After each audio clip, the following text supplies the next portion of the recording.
Where do you see yourself in 5 years? Am I living my dreams or just living my life? Yung planong bumiyahe sa ibang bansa kada taon, na-achieve ba? Yung balak na bumili ng sariling sasakyan at house and lot, kakayanin ba? Hindi? Anong dahilan? Ayon sa Secrets of the Rich, ito ay sa mga sumusunod na dahilan.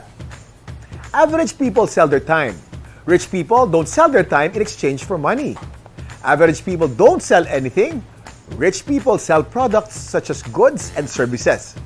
Average people sell alone. Rich people have a group or an organization.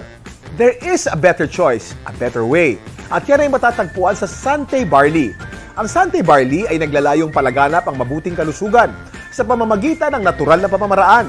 Pero ito ang maganda. Layunin din ng Sante Barley ang matulungang palusugin ang ating bulsa. Kaya dito sa Sante Barley, hinihikayat namin kayong suriin ang sumusunod. Una, ang kumpanya at kung gaano ito ka-stable. Pangalawa, ang mga produkto at ang quality nito. Pangatlo, ang compensation package at kung paano ito makakatulong sa mga short-term at long-term goals mo. At pang-apat, ang system na siyang tutulong sa magpapalago ng business mo.